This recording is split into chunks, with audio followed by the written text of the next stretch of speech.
Hi అండి, welcome back to my channel. Anandi Aditya ఇద్దరు కూడా జాబుల గురించి వెతుక్కుంటూ ఉంటారు. ఆదిత్యకి జాబ్ వచ్చేస్తుంది కదా క్యాబ్ డ్రైవర్గా. ఇంకా సంతోషంగా అతని వరకు అతను చేసుకుంటూ ఉంటే ఆనంది ఏమో కంపెనీలు పాపం ఇంటర్వ్యూల కోసం వెళ్తూ ఉంటుంది. కానీ కంపెనీల్లో జాబులు ఇవ్వాల్సిన వాళ్ళందరూ అంటూ ఉంటారు, ఈ జాబు మీ చదువు కింద చాలా చిన్నదమ్మా, కాబట్టి మీ చదువుకు తగ్గ జాబ్ ఇది కాదు, ఇవ్వమని కొందరు. తర్వాత కొందరేమో మా కంపెనీల్లో పోస్టులు ఖాళీగా లేవని ఇంకొందరు. అలా ఆనందికి జవాబులు చెప్తూ ఉంటే ఆనంది అదే ఆలోచన మీద రోడ్డు మీద నడుచుకుంటూ వెళ్తూ ఉంటుంది. ఇంకా ఎదురుగా శశికాంత్ చైతన్య ఇద్దరు కూడా కారులో రావటం గమనిస్తూ ఉంటుంది ఆనంది. వాళ్ళిద్దరిని చూసి చూడనట్టుగా వెళ్ళిపోతూ ఉంటుంది ఆనంది. కాకపోతే శశికాంత్ గారు చూస్తారు ఆనందిని చూసి. చేతు కారు ఆపరా అనేసి అనగానే, ఏమైంది డాడ్, ఎందుకు కారు ఆపమంటున్నావు అనేసి చేతు అడుగుతాడు వాళ్ళ నాన్నని. అప్పుడే శశికాంత్ గారు అంటూ ఉంటారు, ఆనందిరా అదుగు ఆనంది వెళ్తుంది మీ వదిన అనేసి అనగాని చేతు కారు ఆపుతాడు. ఇంకా శశికాంత్ గారు కారు దిగి గబగబా పరిగెత్తుకుంటూ అమ్మ ఆనంది ఆనంది అనేసి పిలుస్తూ ఉన్నా ఆనంది వినపడినట్టుగా వెళ్ళిపోతూ ఉంటుందన్నమాట. అప్పుడు వెంటనే శశికాంత్ గారు అమ్మ ఆనంది అని గట్టిగా పిలవగాని చేతి కూడా వదిన అని పిలవగానే ఇంకా తప్పించుకోలేక ఆగిపోతుందన్నమాట.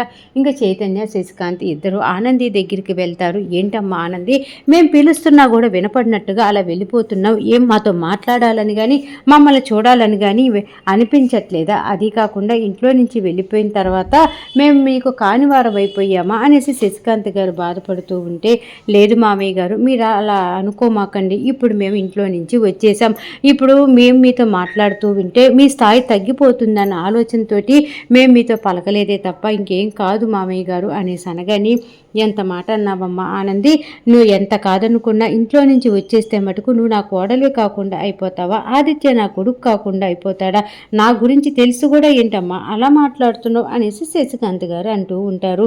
ఇంకా అప్పుడే చైతన్య అడుగుతాడు, ఎలా ఉన్నారు అన్నయ్య, ఏం చేస్తున్నాడు వదిన అనేసి అనగానే, ఇంకా అప్పుడు వెంటనే మామయ్య గారు ఆదిత్య గారికి జాబ్ వచ్చింది అనేసి చెప్పగానే, ఏం జాబ్ అమ్మా, ఏ కంపెనీలో వచ్చింది అనేసి శశికాంత్ గారు అంటూ ఉంటారు.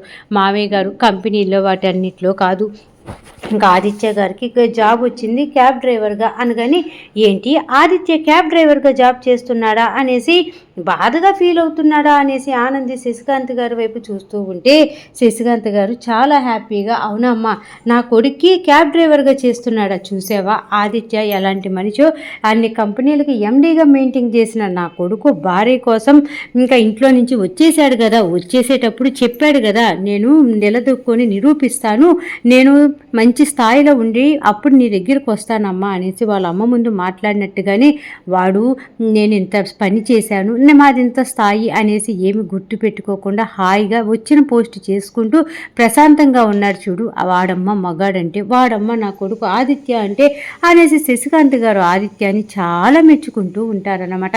ఇంకా ఆనందితో అంటూ ఉంటాడు, చూడమ్మా ఎప్పుడు ఏ పరిస్థితుల్లో అయినా సరే మీకు ఇబ్బందిగా అనిపించినప్పుడు, కష్టంగా ఉందనిపించినప్పుడు నేను ఈ చైతన్య ఉన్నామని మర్చిపోమాకండి అని చెప్పేసి ఆనందితో అంటాడు శశికాంత్ గారు చైతన్య. ఇంకా ఆనంది సంతోషంగా, సరే మామయ్య గారు నేను వెళ్ళొస్తాను, మేము ఇప్పుడు గుళ్ళో ఉండట్లేదు, ఇక్కడ దగ్గరలోనే ఇల్లు రెంటుకు తీసుకొని ఉంటున్నాం అనేసి అనగాని, అవునమ్మా మళ్ళీ ఎప్పుడైనా ఒకరోజు వస్తాము అని చెప్పేసి, సరే వెళ్ళిరా తల్లి సంతోషంగా ఉండండి, ఆదిని అడిగానని చెప్పు అనేసి ఆనంది తల మీద అలా నిమురుతూ దీవిస్తాడనమాట శశికాంత్ గారు. ఆనంది సంతోషంగా ఇంటికి బయలుదేరి వస్తూ ఉంటే, ఇంకా చైతన్య శశికాంత్తో అంటూ ఉంటాడు, డాడ్ ఈరోజు మీరు మాట్లాడిన మాటలు చూశారు, నాకు చాలా సంతోషంగా అనిపించింది, అన్నయ్య గ్రేట్, ఎలా అయినా అన్నయ్య హీరో, అదే ఇప్పుడు నేను అలా బ్రతకమంటే నేను బ్రతకలేను డాడ్, కాకపోతే అన్నయ్య ఎలాంటి పరిస్థితినైనా తట్టుకోగలిగి రాగలడు, అందుకే అన్నయ్యని అందరు హీరో అంటారు అని చెప్పేసి చైతన్య కూడా చాలా మెచ్చుకుంటూ ఉంటాడు. ఇక్కడ ఇలా జరుగుతూ ఉంటే ఆఫీసులో అర్జెంటుగా మీటింగ్ ఉంది, అందరితో మీటింగ్ పెట్టాలి అనేసి జీవన సునంద గారు గబగబా ఆదిత్య క్యాబ్లోనే వస్తారు కదా, ఇంకా మీటింగ్ స్టార్ట్ అవుతుంది. ఇంకా అప్పుడు ఇంకా సునంద గారు చెప్పడం స్టార్ట్ చేస్తారు, ప్రస్తుతానికి ఇప్పుడు ఈ కంపెనీకి ఎండీగా నా పెద్ద కొడుకు ఆదిత్య చేస్తున్నాడు కదా, అంతకుముందు మా వారు శశికాంత్ గారు చేసేవారు, తన తర్వాత నా పెద్ద కొడుకు ఆదిత్య చేస్తున్నాడు, కొన్ని రోజుల దాకా వాడు కంపెనీకి రాకపోవచ్చు, కాబట్టి ఇప్పుడు ఈ కంపెనీకి ఎండీ అనేవాళ్ళు ఎవరూ లేరు అనేసి చెప్పగానే అక్కడ ఉన్న వాళ్ళందరూ గుసగుసలాడుకోవటం స్టార్ట్ చేసేస్తారనమాట. అప్పుడు వెంటనే సునంద గారు అంటూ ఉంటారు, నేను ఈ కంపెనీకి చైర్మన్గా ఉన్నాను కాబట్టి నేను ఎండీగా ఈ పోస్ట్ అయితే తీసుకోలేను కదా, అందుకనే నేను ఒక సభ్యుడిని ఈ కంపెనీకి ఎండీగా నియమించాలనుకుంటున్నాను అనగాని అక్కడ ఉన్న వాళ్ళందరూ కూడా మీ ఇష్టం మేడం, కంపెనీని మీరు లాభాల్లో నడిపిస్తున్నారు, అలాంటప్పుడు ఎవరిని పెట్టుకోవాలి ఎవరిని ఉంచకూడదు అనేది అంతా కూడా మీ ఇష్టం, మీరు ఏది చెప్పినా మేము ఓకే అనేసి ఆ మీటింగ్ వచ్చినటువంటి సభ్యులు కూడా చెప్తూ ఉంటారు. ఇంకా అప్పుడే సునంద అంటుంది, నా మీద నమ్మకం ఉంచినందుకు మీకు థ్యాంక్ యూ సో మచ్ అనేసి అందరికీ థ్యాంక్ యూ చెప్పుకుంటుంది. అప్పుడే జీవన మటుకు ఏంటో ఈ అత్తయ్య గారు ఇంటి దగ్గర నేను అడిగాను కదా ఈ పోస్ట్ నాకు ఇయ్యండి అత్తయ్య గారు, నేను చేస్తాను అంటే వద్దొద్దు ఇది తర్వాత చెప్తా ఏ సంగతి అనేసి అన్నారు. ఇప్పుడు ఏంటి కొంపతీసి ఈ పోస్టు చైతన్యకి ఇస్తారా ఏంటి, లేదంటే మామయ్య గారే చేస్తారా, అయినా నాకు ఇవ్వనన్నప్పుడు నాకెందుకులే ఈ తొక్కలో అడియాలనేసి అలాగే ఆలోచించుకుంటూ నిలబడి ఉంటుందా, ఏం చెప్తుందా అత్తయ్య గారు అనేసి తను కూడా కొంచెం ఆరాటంగా ఎదురు చూస్తూ ఉంటుందన్నమాట. ఈలోపే సునంద గారు అంటూ ఉంటారు, ఈ కంపెనీకి కాబోయే ఎండి మన కొత్త ఎండి ఎవరో కాదు నా చిన్న కోడలు జీవన అనేసి చెప్పగానే జీవన ఒక్కసారి ఆనందంతో తబ్బిబ్బైపోతుందన్నమాట. అత్తయ్య గారు నిజంగానే చెప్పింది నా పేరేనా, లేదంటే నేను కలగంటున్నానా, అత్తయ్య గారు ఇంత సడన్గా ఎంత సర్ప్రైజ్ ఇచ్చారేంటి అనేసి ఆనందంతో తబ్బిబ్బైపోతూ ఉంటే అందరూ కూడా చాలా మంచి నిర్ణయం తీసుకున్నారు మేడం, మీరు తీసుకున్న నిర్ణయానికి మేము ఎప్పుడు కూడా ఓకే చెప్తామే తప్ప ఎదురు అనేది చెప్పం, మీరు తీసుకున్న ఐడియా సూపర్ అనేసి అందరూ తెగమిచ్చుకుంటూ ఉంటారు సునందాని.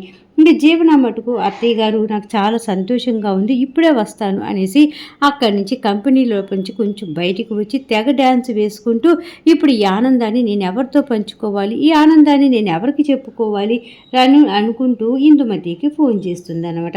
ఇందుమతి అప్పుడే ఫోన్ ఛార్జింగ్ పెట్టుంటుంది, ఫోన్ రింగ్ అవటంతో ఇంకా ఛార్జింగ్లో పెట్టినటువంటి ఫోన్ తీసి చెప్పు ఏంటి అనగానే ఇదిగో ఏంటి చెప్పు అది ఇదని అనద్దు, నన్ను గౌరవంగా రెస్పెక్ట్గా పిలువు పెద్దమ్మ అనేసి అనగానే ఏమైంది జీవన నేను నిన్ను రెస్పెక్ట్గా పిలవటం ఏంటి అనగానే అవును నన్ను రెస్పెక్ట్గా మేడం గారు అని పిలువు సరేనా అనగానే నువ్వు నాకు మేడంవి కాదు ఏమి కాదు నువ్వు నా జీవనవి చెప్పు అనగానే లేదు లేదు పెద్దమ్మ ఒక్కసారైనా నన్ను రెస్పెక్ట్గా మేడం గారు అనగానే ఏం జరిగింది ఏంటి అంత తేడాగా ఉన్నావు ఏం జరిగింది అని చెప్పేసి ఇంకా ఇందుమతి అడుగుతూ ఉంటే ఇప్పుడే మా అత్తయ్య గారు అనౌన్స్ చేశారు ఈ కంపెనీకి నేను ఎండి అనగానే ఏంటి నిజంగానా అని చెప్పేసి ఇందుమతి చాలా సంతోషంగా అవునా నిజంగా ఈ వార్త వింటుంటే నాకు చాలా సంతోషంగా ఉంది జీవన, ఇంత చిన్న వయసులో ఇంత విజయం సాధించావంటే అది మామూలు విషయం కాదు అనేసి ఇందుమతి గట్టిగట్టిగానే మాట్లాడుతూ ఉంటుంది. అప్పుడే జ్యోతి గారు అడుగుండా వస్తూ ఇందుమతి జీవన మాట్లాడుకుంటున్నటువంటి మాటలు వింటారనమాట. విని ఏంటి చిన్నత్తయ్య గారు జీవన ఏం సాధించింది అంతలా ఉన్నా ఏంటి మీరు అంత మెచ్చుకుంటున్నారు ఏం జరిగింది అనేసి అడుగుతూ ఉంటే జీవనకి వాళ్ళ అత్తయ్య గారు కంపెనీకి ఎండి పోస్ట్ ఇచ్చారంట అనగాని ఒక్కసారిగా జ్యోతి అమ్మ బిత్తరబోతుంది. ఏంటి అవునా ఇదంతా ఎప్పుడు జరిగింది ఒకసారి ఫోన్ ఇటీయండి అత్తయ్య గారు అనేసి ఇందుమతి చేతిలో ఉన్నటువంటి ఫోన్ తీసుకుంటూ ఉంటుంది జ్యోతి అమ్మ. అటువైపు జీవన అనుకుంటూ ఉంటుంది పెద్దమ్మకి అసలు ఏం మాట్లాడాలో ఎప్పుడు ఎలా ప్రవర్తించాలో ఏమీ తెలియదు, ఈ విషయం ఇప్పుడు అమ్మకి చెప్పకపోతే ఏమైంది నిదానంగా మాట్లాడాలి కదా ఎవరైనా ఉన్నారా అనేసి చూసుకొని మాట్లాడాలి కదా ఏమీ తెలియదు ఈ పెద్దమ్మకి అని చెప్పేసి కోపంతో అలాగే చూస్తూ ఉంటే జ్యోతమ్మ ఫోన్ తీస్తుంది. ఏంటి జీవన చిన్నత్తయ్య గారు చెప్పేది నిజమేనా అనేసి అనగాని అవునమ్మా నానమ్మ చెప్పేది నిజమే, ఫస్ట్ నీకే చేద్దామని ఫోన్ చేస్తే నీ ఫోన్ నాకు కలవలేదమ్మా అందుకే ఇంట్లో వాళ్ళకి చెప్పాలన్న ఉద్దేశంతో చిన్న నానమ్మకి ఫోన్ చేశాను అనేసి అనగాని ఎవరికి చెప్తే ఏమైంది సరే కానీ ఏంటి సునంద గారు చాలా తెలివిగల వాళ్ళు అనుకున్నా, కాకపోతే సునంద గారికి కూడా పెద్దగా తెలివి లేదని నాకు ఇప్పుడే అనిపిస్తుంది అనేసి అనగాని అదేంటి మా అత్తయ్య గారిని అంత మాట అన్నావు అనేసి జీవన అంటుంది. మరి అనకి ఏం చేస్తాము ఇప్పుడు ఆనందిని ఇంట్లో నుంచి పంపించేశారు, ఆవిడ చేసిన ఫస్ట్ తప్పు, ఆ తప్పు అలా ఉండగానే ఆదిత్యాన్ని కూడా ఇంట్లో నుంచి పంపించేశారు, అది రెండో తప్పు అంటే ఆమెకి తెలివి లేనట్టేగా. ఇప్పుడు ఆ రెండింటికంటే పెద్ద తప్పు ఏంటో తెలుసా ఆ కంపెనీకి నేను ఎండీని చేయటం, అసలు నీ విషయాలు నీకు చూసుకోవటమే రాదు అలాంటిది కంపెనీని మెయింటైన్ చేస్తావా నువ్వు, అసలు మీ అత్తయ్య గారు నేను ఏమనుకొని పోస్ట్ ఇచ్చారో నాకైతే ఏం అర్థం కావట్లేదు, అసలు ఎందుకు మీ అత్తయ్య గారు ఇలా మైండ్ లేని పనులు చేస్తున్నారు అని చెప్పేసి జీవన ముందే తిడుతూ ఉంటుంది అనమాట. ఇంకప్పుడు జీవన అంటూ ఉంటుంది ఏంటి మామ్ నువ్వు అసలు నాకు ఈ జాబ్ ఇచ్చినందుకు సంతోషపడి కంగ్రాచ్యులేషన్స్ అని చెప్పి ₹1,00,00,000 డబ్బులు గిఫ్ట్గా ఇచ్చేయాల్సింది పోయి ఇలా మాట్లాడుతున్నావేంటి అని చెప్పేసి జీవన అంటూ ఉంటే, మరి ఎలా మాట్లాడాలి, ఇదే పోస్టు ఆనందికి కానీ ఇచ్చుంటే నేను చాలా సంతోషపడేదాన్ని. ఆనంది అయినా ఆదిత్య అయినా తెలివిగా ఈ కంపెనీని పై స్థాయికి తీసుకొస్తారు. అసలు నీకేం తెలుసా, నీ పదవి నీకు ఇచ్చారు అని చెప్పేసి ఇంకా జ్యోతమ్మ అంటూ ఉంటే, ఇంకా జీవన అంటుంది, నాకు చాలా కోపంగా ఉంది, ఫోన్ పెట్టేసి నాకు ఇలా ఎండీ పోస్ట్ వచ్చిన సంగతి నాన్నకు కూడా చెప్పు అనేసి ఫోన్ పెట్టేస్తుంది అనమాట. అప్పుడు ఇందుమతి అంటూ ఉంటుంది, ఏంటి జ్యోతి నువ్వేం మాట్లాడావో అర్థమవుతుందా, కన్న కూతురితోటి మాట్లాడే పద్ధతి అదేనా, కన్న కూతురికి అంత పోస్ట్ వస్తే కంగ్రాచులేషన్ చెప్పి ఆనందంగా ఫీల్ అవ్వాల్సిందా, నువ్వు అలా మాట్లాడతావా అనేసి జ్యోతిని అనగానే అప్పుడు జ్యోతమ్మ అంటూ ఉంటుందన్నమాట, నేను మాట్లాడిన దానిలో ఎటువంటి తప్పు లేదు చిన్నత్తయ్య గారు, జీవన ఏంటి, జీవన మైండ్ సెట్ ఏంటి అనేది నాకు తెలుసు కదా, అందుకే అలా మాట్లాడాను అనేసి అక్కడి నుంచి వెళ్ళిపోతుంది. ఇంకా జీవన డ్యాన్స్ వేసుకుంటూ ఉంటే అప్పుడే అక్కడికి సునంద గారు వస్తారు. ఏంటి జీవన ఏం చేస్తున్నావు అనేసి అనగాని, అత్తయ్య గారు ఈ కంపెనీకి నన్ను ఎండీగా చేసినందుకు ముందుగా మీకు థ్యాంక్ యూ సో మచ్, అసలు మీరు నన్ను ఎండీ అని అనగానే ఆనందం తట్టుకోలేక అలా డ్యాన్స్ వేసేస్తున్నాను, సారీ అత్తయ్య గారు అనగాని, సరేలే ఇంక ఇంటికి వెళ్దాం పద, మీటింగ్ అయిపోయింది కదా అని చెప్పేసి సునంద గారు తన కోడలు జీవనతో కలిసి ఇంటికి బయలుదేరి వస్తూ ఉంటారు. ఇక్కడ ఇలా జరుగుతూ ఉంటే ఆదిత్య హడావిడిగా ఫ్రూట్స్ ఇంకా అలాగే స్వీట్సు ఇంకా మన పూలు అన్నీ తీసుకొని గబగబా హడావిడిగా ఇంటికి వచ్చి, ఆనంది త్వరగా రా, ఇగో పట్టుకో అనేసి తను తెచ్చినవన్నీ కూడా ఆనందికి సంతోషంగా ఇస్తూ ఉంటే, ఆనంది అంటుంది, ఏంటండి ఇవన్నీ ఏంటి అనగానే, అవి కాయలు, ఇవి పూలు, అవి పండు, అది ఇది అనేసి చెప్తూ ఉంటాడు. నాకు అవన్నీ కనపడుతున్నాయి, అయినా ఇంత ఖర్చు ఎందుకండి, అసలు వీటన్నిటికీ మనకు డబ్బులు ఎక్కడి అనేసి అనగానే, అయ్యో ఆనంది పొద్దున నేను క్యాబ్ డ్రైవర్గా వెళ్ళాను కదా, చేయాల్సిన పని కంటే కూడా ఎక్కువ పని చేశానని చెప్పి నాకు కమిషన్ ఇచ్చారు, ఆ కమిషన్తోనే ఇదిగో ఇవన్నీ తీసుకొని వచ్చా, నాకు ఇవ్వాల్సిన శాలరీ ఇచ్చారు, ఇదిగో ఈ శాలరీ డబ్బులు నీకు ఇస్తున్నా, ఇవి బీరువాలో పెట్టు అని చెప్పేసి తీసుకొచ్చినటువంటి డబ్బులు ఆనందికి ఇస్తాడు. ఆనంది చాలా సంతోషపడిపోతుంది. ఎందుకంటే ఈ ఖర్చు వేస్ట్ ఖర్చు, ఈ కాయలు ఈ స్వీట్లు ఇవన్నీ ఇప్పుడు మనకు అవసరమా అనగానే, అవసరమే ఆనంది, సంతోషాన్ని వచ్చినప్పుడు సంతోషంగా ఉండాలి కదా, కాబట్టి సంతోషాన్ని భార్యతో పంచుకోవటంలో తప్పేముంది, ఇదిగో ఈ 500 మటుకు దేవుడి దగ్గర పెట్టు అనేసి 500 ఇస్తాడనమాట. ఎందుకు ఇవన్నీ కలిపి దేవుడి దగ్గరే పెడతాను అని చెప్పేసి అంటూ ఉంటే, లేదు ఫస్ట్ నేను క్యాబ్ డ్రైవర్గా జాయిన్ అయినప్పుడు ఫస్ట్ నా కార్లో ఎక్కినటువంటి వాళ్ళు ఇచ్చిన డబ్బులు ఇవి చాలా స్పెషలు, మనకి తెలిసిన వాళ్ళు ఇచ్చారు అనేసి అనగానే, మనకి తెలిసిన వాళ్ళ ఎవరండి అనేసి ఆనంది అంటుంది. ఆదిత్య చెప్తాడనమాట, మా అమ్మ ఎక్కింది కారు అనగానే, ఏంటి అత్తయ్య గారు ఎక్కారా కారులో, అత్తయ్య గారు మిమ్మల్ని తిట్టారా అంటే, అత్తయ్య గారికి మీరు క్యాబ్ డ్రైవర్గా చేస్తున్నట్టు తెలిసిపోయిందా అనేసి ఆనంది అంటుంది. తెలిసిపోయింది ఆనంది, ఇంకా భయపడాల్సిన పని ఏం లేదు, ఈ పాటికి మా నాన్నకి చైతన్యకి అందరికీ కూడా చెప్పేసి ఉంటుంది మా అమ్మ. ఇంకా సునంద గారు అంటే మా అమ్మ జీవన ఇద్దరు కారులో వచ్చారు, వాళ్ళిద్దరికి తెలుసు కాబట్టి మిగతా ఇద్దరికి మా అమ్మే చెప్పుంటుంది అనగానే, లేదు ఆదిత్య గారు, నేను ఇలా రోడ్డు మీద నడుచుకుంటూ వస్తుంటే మామయ్య గారు చేతూ కనపడ్డారు, వాళ్ళకి నేనే ఈ విషయం చెప్పాను, మామయ్య గారు చాలా సంతోషపడ్డారు, మీరు ఇలాంటి పరిస్థితుల్లో బాధతో ఉండకుండా మంచిగా ఉన్నారు చూడండి, మిమ్మల్ని చాలా మెచ్చుకున్నారు అని చెప్పేసి ఆనంది చెప్తూ ఉంటే, చైతన్య మాట్లాడిన మాటలు, శశికాంత్ గారు మాట్లాడిన మాటలు అన్నీ కూడా ఆనంది ఆదిత్యకి చెప్తూ ఉంటుంది. అప్పుడే ఆదిత్య అంటూ ఉంటాడు, నాన్నకి నేనంటే చాలా ఇష్టం ఆనంది అనగానే, ఇన్ని రోజులు మీ అమ్మగారికి మీరంటే చాలా ఇష్టమని అనుకున్నా, ఇష్టమే కాకపోతే అంతకంటే కూడా మీ నాన్నగారికి మీ మీద నమ్మకం ఉంది ఆదిత్య గారు అని చెప్పేసి ఇంక ముచ్చటగా నవ్వుకుంటూ ఉంటారు. ఆదిత్య తీసుకొచ్చుకున్నటువంటి మల్లెపూలు ఆనందికి తల్లో పెడతాడు, తెచ్చిన స్వీట్లు నోట్లో పెట్టుకుంటారు ఇద్దరు. ఇంకా సీన్ ఇలా జరుగుతూ ఉంటుందన్నమాట. ఇంక ఇంటి దగ్గరికి వచ్చేసేపాటికి మీటింగ్ స్టార్ట్ అయిపోతుంది.